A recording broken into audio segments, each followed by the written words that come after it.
नमस्कार, मैं कमलेश कबीर आपका एक बार फिर स्वागत करता हूं इस नए एपिसोड में। आज के इस एपिसोड में हम बात करेंगे उत्तर प्रदेश की, क्योंकि उत्तर प्रदेश से एक जहां संभल हिंसा को लेकर आपको पता होगा एसआईटी का गठन किया गया था और अब उसकी रिपोर्ट जो है वो आ गई है। और रिपोर्ट आ गई है मतलब हम कह सकते हैं कि रिपोर्ट लीक भी हो चुकी है। और जिस तरीके से तो तथ्य सामने आए हैं वो वाकई में जो है वो चौंकाने वाले हैं। और साथ में दूसरा हम बात करेंगे आरएसएस प्रमुख मोहन भागवत के स्टेटमेंट की। अब इसको लेकर अगर हम राजनीति के तौर पर देखते हैं तो उसके केंद्र में है अखिलेश यादव। और विपक्ष की जहां इस वक्त हम बात करते हैं तो विपक्ष के पास एक तरीके से अगर हम देखें तो या तो मुद्दों का अभाव है या फिर जिन मुद्दों को उठाया जाना चाहिए उसको ना उठाकर विपक्ष जो है वो तुष्टीकरण के लिए किसी भी हद तक जाने को तैयार है। अब जब हम अखिलेश यादव की बात करते हैं तो अखिलेश यादव, आप सोचकर देखिए अखिलेश यादव की जो लड़ाई है उत्तर प्रदेश में वो किसके साथ है। लड़ाई का मतलब यहां पर फाइट वाली जो लात गुस्से वाली लड़ाई है उसकी हम बात नहीं कर रहे हैं, हम बात कर रहे हैं राजनीतिक लड़ाई की। तो इस वक्त राजनीतिक जो लड़ाई लड़ रहे हैं अखिलेश यादव वो भारतीय जनता पार्टी उत्तर प्रदेश की यूनिट के साथ लड़ रहे हैं। और उत्तर प्रदेश इकाई में इस वक्त योगी आदित्यनाथ भारतीय जनता पार्टी की कमान संभाले हुए हैं। अब ऐसे में अगर दोनों की उम्र का अगर हम तकाजा देखते हैं तो याद करिए लोकसभा में योगी आदित्यनाथ का एक भाषण जिसमें वो अखिलेश यादव और राहुल गांधी दोनों के लिए जो है वो एक बात बोलते हैं कि एक की उम्र जो है वो मेरे से 1 साल बड़ी है और एक की उम्र जो है वो मेरे से 1 साल छोटी है, तो मैं इन दोनों के बीच में हूं। अब आप सोचोगे इसका जो है वो अखिलेश यादव का इसके साथ क्या लेना देना। तो याद करिए जब मोहन भागवत का एक स्टेटमेंट आया था वो किसी संदर्भ में आया था 75 साल के रिटायरमेंट में, वो किसी व्यक्तित्व का जो है वो एक उदाहरण दे रहे थे। उसको विपक्ष ने तुरंत लपक लिया था, फिर चाहे वो आम आदमी पार्टी हो, अखिलेश यादव की समाजवादी पार्टी हो, आरजेडी हो या कोई भी पार्टी। और इशारा जो है वो नरेंद्र मोदी की तरफ था। एक तरीके से देश के सामने इस तरीके का नैरेटिव तैयार किया जा सके कि भारतीय जनता पार्टी और आरएसएस में सब कुछ ठीक नहीं चल रहा।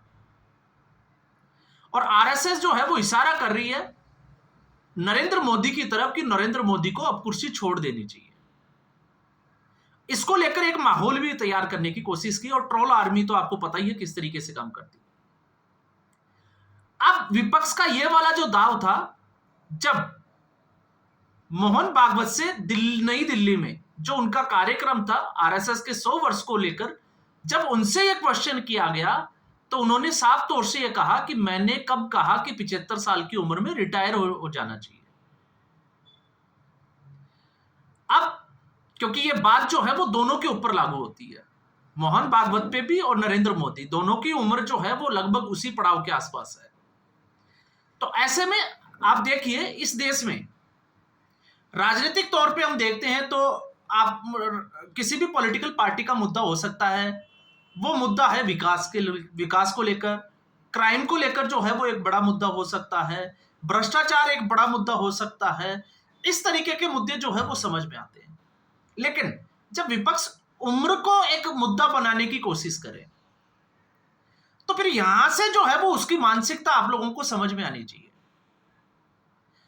और जब ये कहते हैं क्यों, क्योंकि आप देखिए आखिर प्रधानमंत्री पद का उम्मीदवार जो है वो अखिलेश यादव हो नहीं सकते।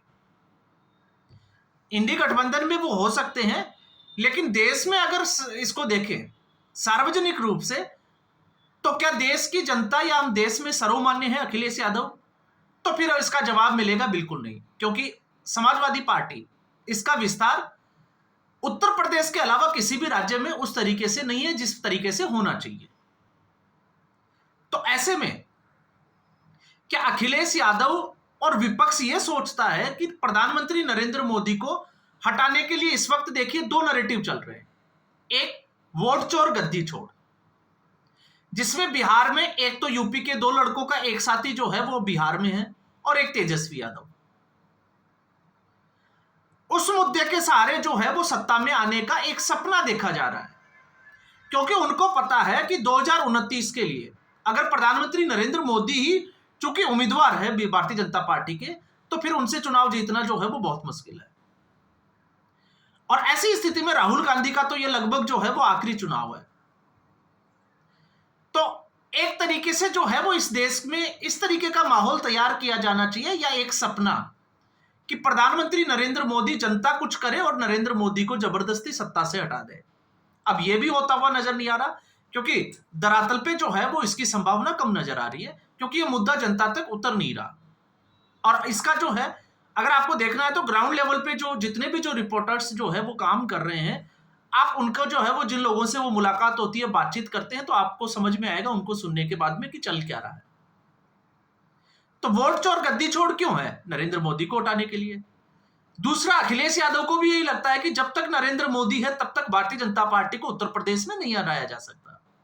लेकिन फिर आप यहां पर बात आ जाती है चाय वाले की और गाय वाले की, क्योंकि अखिलेश यादव को यह समझना है कि उनके मुख्य प्रतिद्वंदी जो है वो योगी आदित्यनाथ है, प्रधानमंत्री नरेंद्र मोदी कतई नहीं है।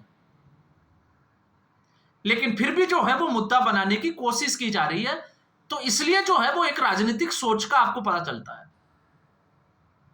अब आप देखिए, जैसे ही मोहन भागवत का ये स्टेटमेंट आया, अखिलेश यादव ने ट्विटर पे एक पोस्ट डाल दी, और मुझे लगता है कि वो पोस्ट जो है वो आपको पढ़नी चाहिए।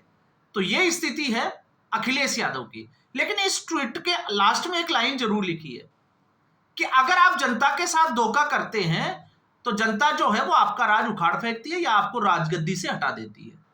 अब अखिलेश यादव ये किसके लिए कह रहे हैं?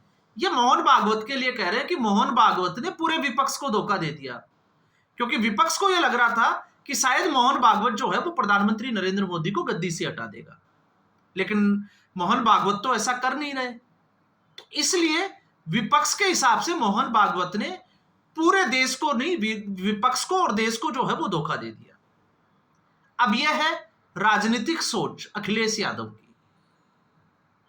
तो इसलिए मैंने कहा है, और जब धोखा देने की बात आती है तो इसमें दूसरा तर्क, अगर देश की जनता धोखा देने से ही जो है वो राज से हटा देती है या किसी की सत्ता को उखाड़ फेंकती है, तो 2017 से अखिलेश यादव की जब सत्ता उखाड़ी गई, तो क्या अखिलेश यादव ने जनता के साथ धोखा किया था?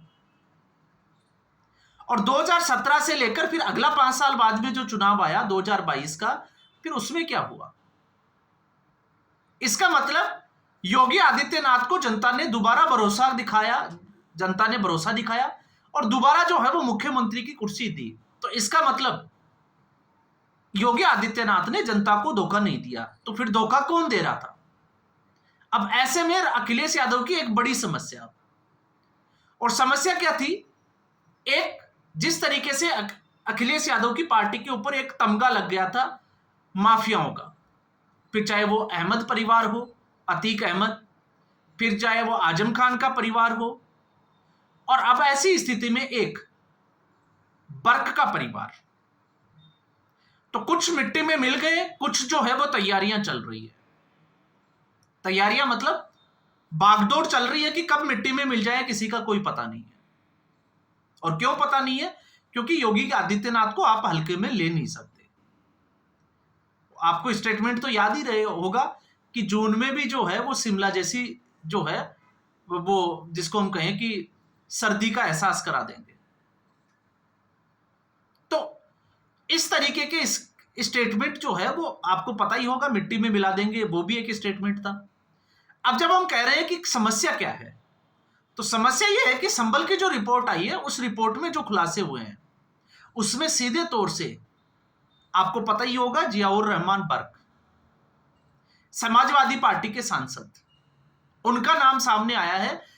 जिस तरीके से 18 नवंबर का जो है वो कोर्ट का ऑर्डर, 19 नवंबर को जो सर्वे हुआ, और फिर उसके बाद में 24 नवंबर दोबारा से एक तारीख जो है वो मुकर्रर की गई थी सर्वे की। लेकिन 22 नवंबर को एक स्टेटमेंट आया बर्क का, जो सांसद है समाजवादी पार्टी से कि अब हम जो है वो अयोध्या जैसा नहीं होने देंगे, मस्जिद थी, है और रहेगी, और हम जो है वो मालिक हैं, किसी के नौकर नहीं है। और उसके बाद 24 नवंबर को जो है वो भीड़ इकट्ठा होती है। किस तरीके से होती है, इसके पहले भी जो है वो बड़े खुलासे हो रखे हैं कि सांसद जो है वो किस तरीके से एक व्हाट्सएप जो है वो ग्रुप चला रखा था, और उसमें बाहरी लोग जो है वो आ गए, 24 नवंबर को गए घटना को अंजाम दिया। लेकिन चूंकि हिंदू जिन कॉलोनियों में रहते थे वहां पर इसका असर नहीं हुआ, क्योंकि पुलिस बड़ी मुस्तैदी के साथ पहले से ही जो है वो वहां पर मौजूद थी। तो तुर्कों और पठानों के बीच में जो है वो आपसी झड़प होती है, और पाकिस्तान फैक्ट्री मेड जो है वो बुलेट भी चलते हैं।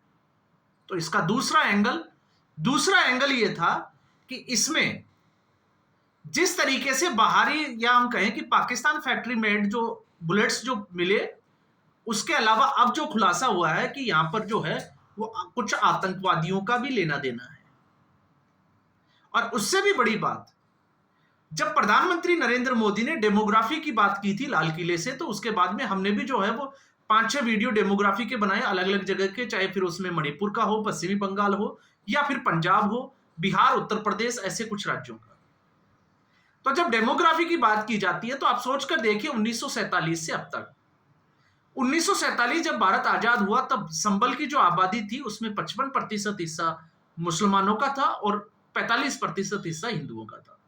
लेकिन आज के संदर्भ में अगर हम देखते हैं इसी रिपोर्ट के हवाले से, तो 85% के आसपास जो है वो मुस्लिम आबादी है, और 15% से 20% के आसपास जो है वो हिंदू आबादी है।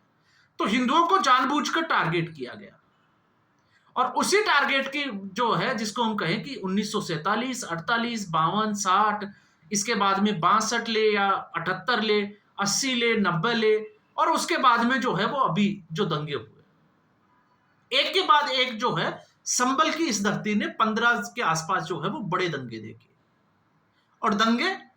और उसी वजह से जो है वो यहां पर हिंदुओं का पलायन हुआ और डेमोग्राफी चेंज करने की कोशिश की। क्यों की गई? क्योंकि देर सवेर ये पता था कि एक समय ऐसा आएगा कि कुछ आवाजें जो है वो इसके विरोध में उठेगी, जिस तरीके से चाहे वो मथुरा हो, काशी हो, अयोध्या हो, या फिर संबल हो, क्योंकि संबल का जो जिक्र है वो वेदों में, पुराणों में मिलता है। और ऐसी स्थिति में जब आपके पास में कोई तथ्य नहीं होंगे तब आप उसका मुकाबला कैसे करेंगे? तो उससे पहले ही जो है वो डेमोग्राफी किस तरीके से चेंज की जाए। तो फिर सवाल यह है कि आखिर ऐसे लोगों को राजनीतिक जो पनाह है वो कौन सी पार्टी देती थी? तो इसमें सबसे आगे नाम आता है फिर समाजवादी पार्टी की। तो अखिलेश यादव की समस्या एक नहीं है, अखिलेश यादव की समस्याएं बहुत है। तो कार्यकर्ताओं को खुश करने के लिए, और दूसरा इस भ्रम में जीने के लिए कि शायद जनता जो है वो कुछ कदम उठाएगी, सड़कों पे उतरेगी और भारतीय जनता पार्टी को सत्ता से बाहर कर देगी। इसके अलावा समाजवादी पार्टी हो, कांग्रेस पार्टी हो या आरजेडी हो, उनको लगता है कि इसके अलावा उनके पास कोई ऑप्शन जो है वो है ही नहीं। तो ये सारा जो खेल चल रहा है वो इसीलिए चल रहा है। तो एक तरफ जहां हिंदुत्व है, बटोगे तो कटोगे वाला नारा है, और आपने देखा जिस तरीके से इसका प्रभाव हुआ। एक गलती 2024 में आंशिक रूप से हुई, लेकिन उसके बाद में जिस तरीके से भारतीय जनता पार्टी ने अपने आप को तैयार किया उस स्थिति से निपटने के लिए, उसी का परिणाम था हरियाणा, महाराष्ट्र, या फिर हम कहें दिल्ली।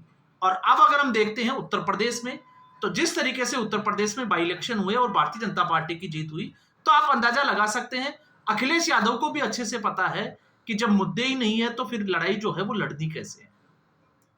तो इस एपिसोड में फिलहाल इतना ही। उम्मीद करूंगा ये एपिसोड वीडियो आपको पसंद आया होगा। वीडियो को लाइक करें, शेयर करें, चैनल जरूर सब्सक्राइब करें। धन्यवाद।